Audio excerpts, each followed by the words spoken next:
महादेव। श्री शिवाय नमस्तुभ्यम। तो सावन का पावन महीना चल रहा है। अब सावन में कुछ ही दिन शेष है, क्योंकि सावन मास का आखिरी सोमवार 19 अगस्त को है और उसी दिन सावन समाप्त हो जाएगा।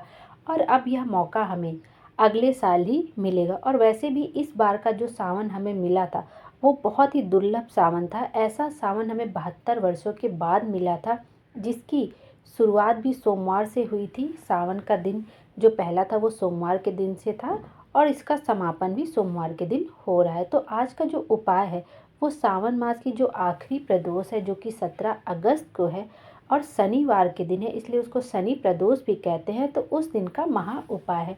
इस वीडियो में हम प्रदोष के कई सारे उपाय देख लेंगे जो कि हम अपनी आवश्यकता अनुसार कर सकते हैं। तो चलिए देखते हैं पहला उपाय।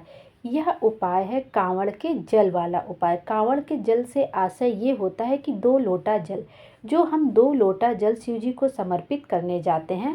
वैसे भी पंडित जी ने बताया है अपनी कथा में कि हमेशा जो साल के 12 मास हमें 1 लोटा जल समर्पित करना चाहिए और सावन में हमें 2 लोटा जल समर्पित करना चाहिए। तो ये कांवड़ के जल वाला उपाय आपको क्या करना है, आप चाहें तो 2 लोटा तांबे का भी ले सकते हैं या 1 लोटा तांबे का या 1 स्टील का या जो भी पात्र आपके घर में हो वो ले सकते हैं। आपको 2 लोटा जल लेना है या यह उपाय आप अपने घर में भी कर सकते हैं या शिवालय में भी कर सकते हैं। और कुछ लोग तो अभी जो 17 तारीख से सीहोर में कांवड़ यात्रा है वहाँ पे भी आप कर सकते हैं, जो भी वहाँ पे कांवड़ का जल भरने जा रहे हों तो आप वहाँ पे भी कर सकते हैं। क्योंकि अब हमारे पास 2 ही दिन शेष बचे हुए। तो हमें क्या करना है, इसके लिए 2 लोटा जल रखना, एक के ऊपर 1 लोटा जल, 1 लोटे के ऊपर आप दूसरा लोटा जल रख के आप शिवालय जा सकते हैं या दोनों हाथों में पकड़ के भी आप शिवालय जा सकते हैं। आपको करना क्या है कि दोनों लोटा जल शिवलिंग पर समर्पित करना एक धार के साथ। बस आपको ध्यान रखना है कि 1 लोटा जल आपको पूरा समर्पित कर देना है और 1 लोटा जल में थोड़ा सा जल आपको बचा लेना है। फिर से सुन लीजिए कि आपको 1 लोटा जल पूरा समर्पित करना है एक ही धार के साथ, और एक जब दोनों लोटा एक साथ आप समर्पित करेंगे तो 1 लोटे जल पूरा समर्पित कर देना है आपको, और जो दूसरे लोटे से आप जल समर्पित कर रहे होंगे उसमें थोड़ा सा जल बचा लेना है। अब आपको क्या करना है, जो एक खाली लोटा है उसमें जो हमने जल चढ़ाया है और वो जलाधारी से जब नीचे गिर रहा है तो हमें थोड़ा सा जल अपने पात्र में झेल लेना है और उसको अपने घर पे लेके आना है। और जहाँ हमारे पीने का पानी रखा रहता है घर में, आजकल तो सबके घरों में आरओ वगैरह लगा रहता है, तो आप वहाँ पे भी एक कटोरी में जो आपने जल झेला है अपने पात्र में वो भी, और जो आपने अपने लोटे में जल थोड़ा सा बचाया हुआ था 2 लोटे में से 1 लोटा जल, दोनों जल को उसी कटोरी में आपको रख देना है और उस कटोरी को ढक देना है। अब आपको क्या करना है कि प्रदोष काल में 2 दिन तक, जैसे आपने 17 तारीख को ये उपाय किया, तो आपको क्या करना है 18 तारीख को और 19 तारीख को प्रदोष काल के समय एक घी का दीपक वहाँ पे प्रज्वलित करना है। और उसके बाद जब आप प्रज्वलित कर लेंगे, जब 19 तारीख को भी दीपक लगा लेंगे, तो उसके बाद आपको क्या करना है, हाथ जोड़कर आपको प्रणाम करना है और अपने दिल की बात कह देनी है। और उस जल को, जो जल आपने कटोरी में रखा है, उस जल को किसी पेड़ के नीचे डाल देना है। और कहते हैं पंडित जी कि ऐसा करने से, कांवड़ का जल का उपाय करने से हमें दूधो नहाओ पूतो फलों का आशीर्वाद प्राप्त होता है। मतलब कि हमें पितरों का आशीर्वाद प्राप्त होता है। घर में धन संपदा में वृद्धि होती है, तरक्की होती है, उन्नति होती है। बच्चों का मंगल विवाह में दिक्कत हो रही हो तो बच्चों का मंगल विवाह अच्छे से होता है। जीवन काल में मतलब तरक्की ही तरक्की होती है। और इसमें यह है कि यह उपाय अपने घर में भी कर सकते हैं और शिवालय जाके भी कर सकते हैं। बस आपको 2 लोटा जल लेना है और दोनों एक ही धार में समर्पित करनी है और थोड़ा जल 1 लोटे में बचा लेना है। और जो खाली लोटा जल है उसमें आपको थोड़ा सा जल झेल लेना है, घर के पास ले आना है। और आपका जो पीने का पानी रहता है, मटका वगैरह या आरओ वगैरह, वहाँ पे एक कटोरी में दोनों लोटे का जल उसमें डालना है और प्रदोष काल में घी का दीपक जलाना है आपको 2 दिन तक। और उसके बाद जब 2 दिन हो जाएगा आपको जलाते जलाते, तो उसके बाद आपको वो जल ले जाके किसी पेड़ के नीचे डाल देना है। और आप देखेंगे कुछ ही दिन में आपकी सारी मनोकामना पूरी होने लगेगी, जिस भी कामना के साथ आपने यह उपाय किया होगा। अब देख लेते हैं जो सावन मास का दूसरा उपाय है प्रदोष का, यह है कि एक दूर्वा का महा उपाय। यह भी आपको प्रदोष के दिन ही करना, आप सुबह भी कर सकते हैं, शाम को भी कर सकते हैं। इसमें कोई ये नहीं कि प्रदोष काल के समय ही करना है। यह उपाय आपको अपने शरीर के सुख की कामना के लिए करना है, कि जिससे हमेशा रोग से मुक्त रहे हमारा शरीर स्वस्थ रहे, उसके लिए आपको यह उपाय करना है। अपनी कामना करके रोग मुक्ति के लिए आपको यह उपाय करना है। आपको क्या करना है, एक दूर्वा लेना है और जहाँ से जल नीचे गिरता है, जब हम शिवलिंग पर जल समर्पित करते हैं और जहाँ से जल नीचे गिरता है जलाधारी से, वहाँ पर जब आप जल देखते हैं नीचे गिरता है वहाँ जहाँ हम लोग अपना लोटा वगैरह लगा के जल छीलते हैं, वहाँ पर आपको एक दूर्वा समर्पित करनी है। अवधूतेश्वर महादेव का नाम लेकर आपको एक दूर्वा वहाँ पर रख देनी है। फिर पंडित जी बताते हैं कि आपकी ज़िंदगी में कभी कोई बड़ी बीमारी नहीं निकल सकती है। छोटी मोटी समस्या तो सबके जीवन में आती ही रहती है, और पंडित जी ये भी बताते हैं कि ऐसा हो ही नहीं सकता कि आपके जीवन में कभी कोई दुख नहीं आए, लेकिन आप अपने शरीर की सुख की कामना के लिए यह उपाय कर सकते हैं, जिससे जीवन में कभी बहुत बड़ी बीमारी ना आ पाए। एक उपाय यह हो गया। अब तीसरा उपाय देख लेते हैं, ये प्रदोष का ही महा उपाय है। इसमें आपको क्या करना है, ये एक बेलपत्र और एक दूर्वा का महा उपाय है। यह उपाय पंडित जी ने, जो अभी श्री श्रावण शिव महापुराण की कथा चल रही है, दूसरे दिन की कथा में उन्होंने यह उपाय बताया है। यह भी उपाय आपको प्रदोष के दिन ही करना है, और 2-3 प्रदोष आपको लगातार करना है। कहते हैं कि जैसे शरीर से कोई रोग नहीं जा रहा है, रोग से मुक्ति के लिए आपके शरीर में कहीं कोई गांठ हो गई हो, बच्चेदानी में गांठ हो गई या शरीर के किसी अंग में गांठ हो गई, तो तब आपको यह उपाय ज़रूर से ज़रूर करना हो। कैसी भी गांठ हो, धीरे धीरे वह गांठ आपके गलने लगेगी और कुछ ही दिन में गांठ समाप्त हो जाएगी। कम से कम आप 2-3 प्रदोष तो करें ही, और जब तक आपकी गांठ पूरी तरह तक समाप्त ना हो जाए तब तक आपको यह उपाय करते रहना है। यह उपाय भी आप सुबह शाम कभी भी कर सकते हैं। आपको क्या करना है, एक बेलपत्र लेनी है और एक दूर्वा लेनी है। एक बेलपत्र लेनी है जो कहीं से कटी फटी ना हो, खंडित ना हो। एक बेलपत्र आपको लेनी है और उसके ऊपर एक दूर्वा रखनी है सीधी। एक बेलपत्र आपने ली, एक दूर्वा रखी, मतलब दूर्वा को सीधी रखनी, जो डंडी होती है बेलपत्र के उसके सीध में आपको दूर्वा रखनी है। और माता अशोक सुंदरी के स्थान पर स्पर्श कराकर, माता अशोक सुंदरी के स्थान पर स्पर्श करा के और चिकने वाले साइड पे ही दूर्वा इस तरह से रखेंगे कि मतलब जो हम शिवलिंग पर समर्पित करते हैं ना बेलपत्र, तो उसका खुरदुरा भाग हमेशा ऊपर रहता है और चिकना भाग नीचे रहता है। तो एक बेलपत्र पे एक दूर्वा रखनी है और माता अशोक सुंदरी के स्थान पर स्पर्श कराकर शिवलिंग पर समर्पित कर देना है।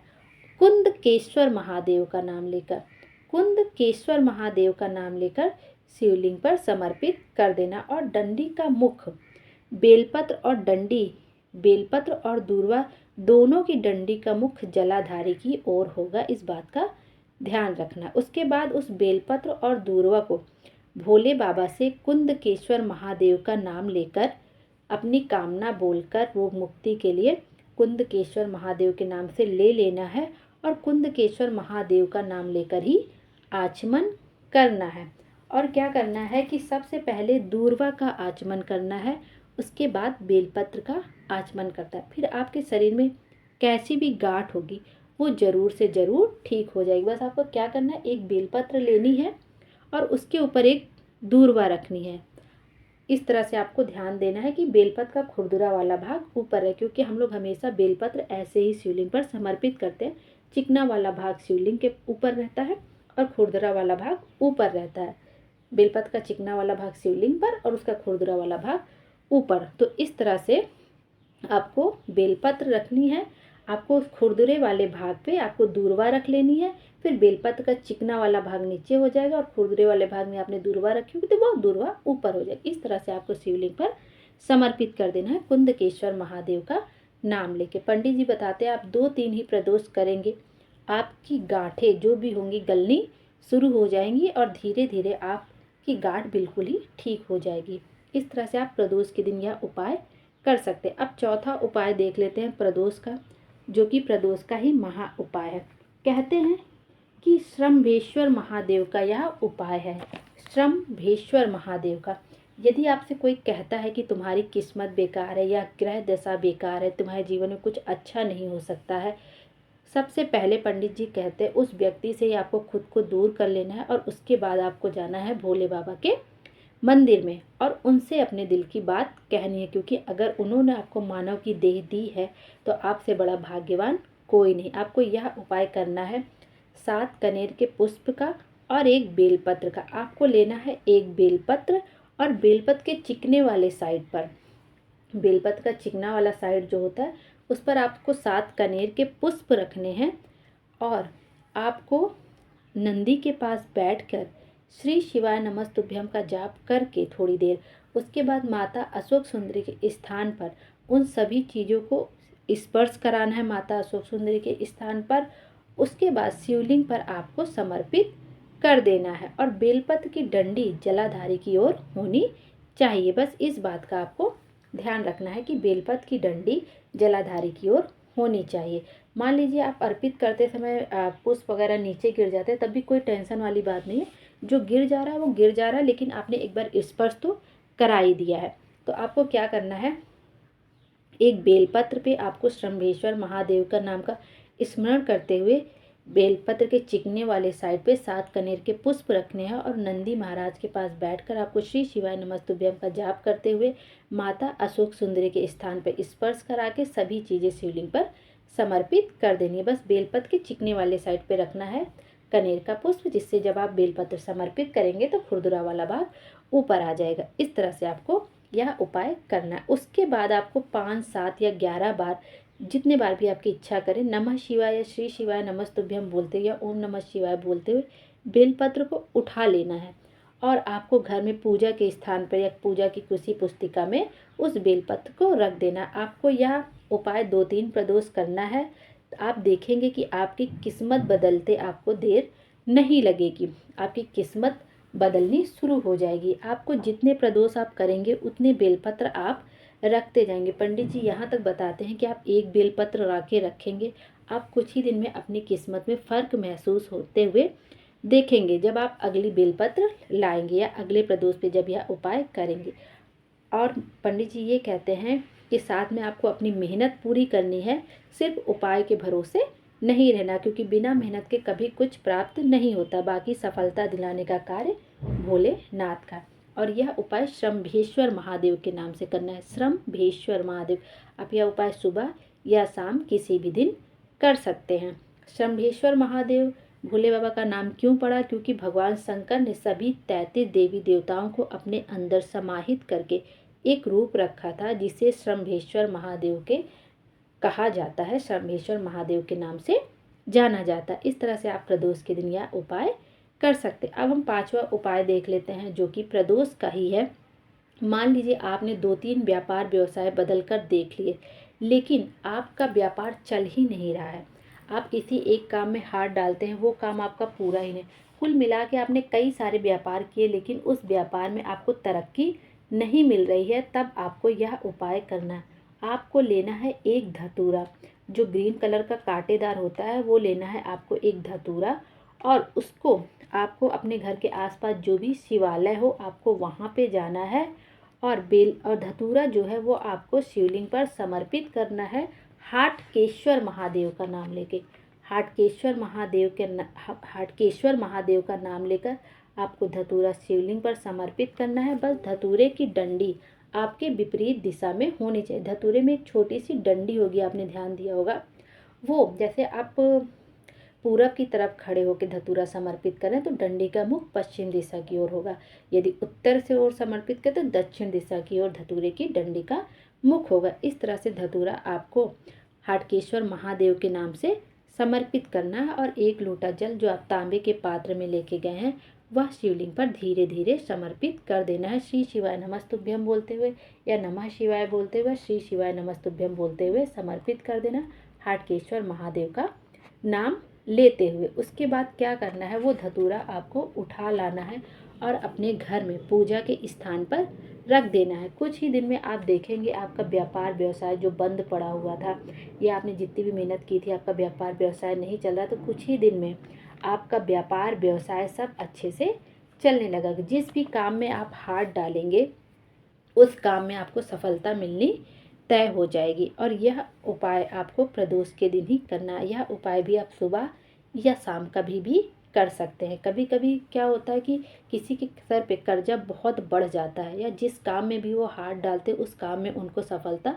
नहीं मिलती, वो चाहे जितना व्यापार व्यवसाय बदल के देख लें उनको सफलता नहीं मिलती है। तब आप यह उपाय करके देखें, आप पर भोले बाबा की कृपा जरूर होगी। इस तरह से ये 4-5 उपाय है जो कि आप प्रदोष के दिन करके अधिक से अधिक लाभ उठा सकते हैं। इनमें से आप चाहे 1 उपाय या 2 उपाय, जितनी भी आपकी आवश्यकता अनुसार हो, आप अपनी उपाय या प्रदोष के उपाय कर सकते हैं। श्री शिवाय नमस्तुभ्यम। हर हर महादेव।